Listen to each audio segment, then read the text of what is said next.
department getting up. Never mind that. I wish I didn't have to be here, as we all do.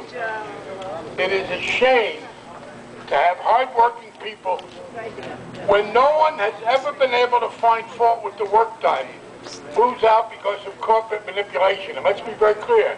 We're not talking about a lack of productivity. We're not talking about a lack of good worker ethic. We're not talking about an uncooperative local government from the mayor, the state government represented by the senator. We are talking about people who thought they could make a little bit more money, maybe, by totally disregarding all that a lot of other people had put in. And we are determined to try to change this. We're trying to change it at the national level. And I'm glad in front of all of my friends in organized labor to be able to be here today at a time when, for the first time in a long time, the National Labor Relations Board is going to be committed to helping working men and women.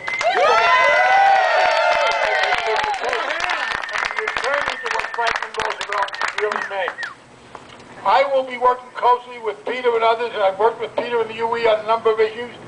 We are going to press. If Esteline's going to walk away, the least they can do is leave behind an opportunity for people to continue to work. We're not asking for charity. We're asking for a fair economic deal. We are working closely on this. All they do is certain amount of defense contracting. I will be talking to some of my colleagues who have a lot to do with defense spending and ask them to urge with me that Esteline at least have the willingness to meet with the union and listen to a proposal that's now being worked on. And we're not talking hot air. We're going to be talking about a very serious proposal.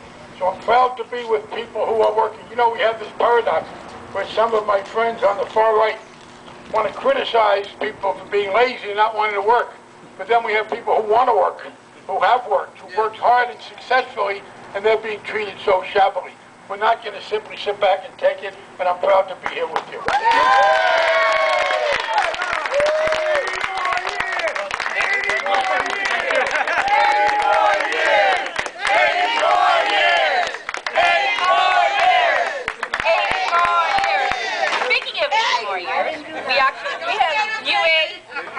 We have UE local president, Scott Marquis. Is Scott around? Where's Scott? I think Scott Marks, sorry. Thank you, Scott. On behalf of all the UE Local 204 members, I want to welcome you to Haskon and thank all of you for your support. It means a lot to us, and the community is behind it. First, I want to make it clear that this is just the beginning for us, not the end. We don't know what the future holds, but we do know that if we stick together, we have a better chance of getting what we deserve. Jobs, or if anyone gets laid off, a severance that respects the years that you gave to Esteline and all the owners before them. We want to keep Haskon jobs in Taunton, and this union will do whatever we have to make that happen. Yeah! We also recognize that members will get laid off as a result of Esteline's actions.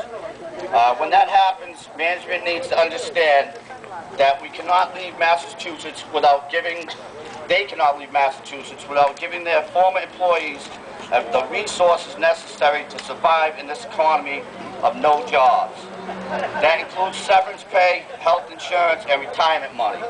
For most people here, we get laid off, we will get a less paying job and worse benefits. And since 93% of the private sector has no union, the working conditions will suck. At Haskon, the union gives us democratic rights. Esteline owes the workers, and they owe this community. If they don't want to be here, fine.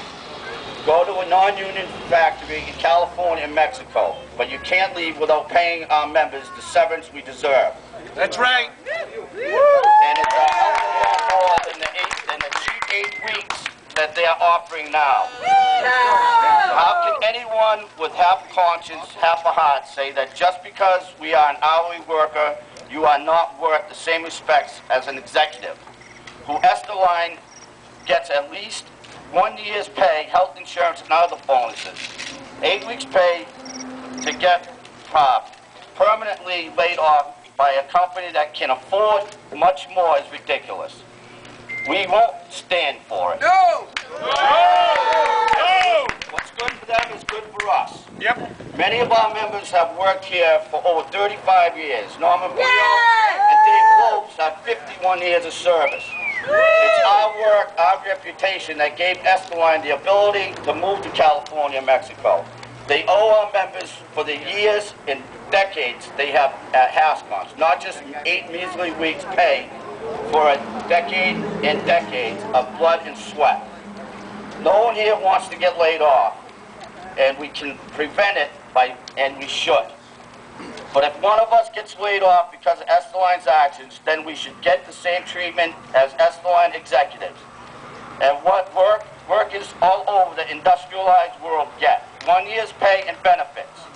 Let's get executive to disincentive instead of tax breaks. For a change, when they want to kill jobs, let's make them pay for all the years they made good money on our work. It's about time hourly workers get the same treatment and respect as executives get themselves. Thank you. All right.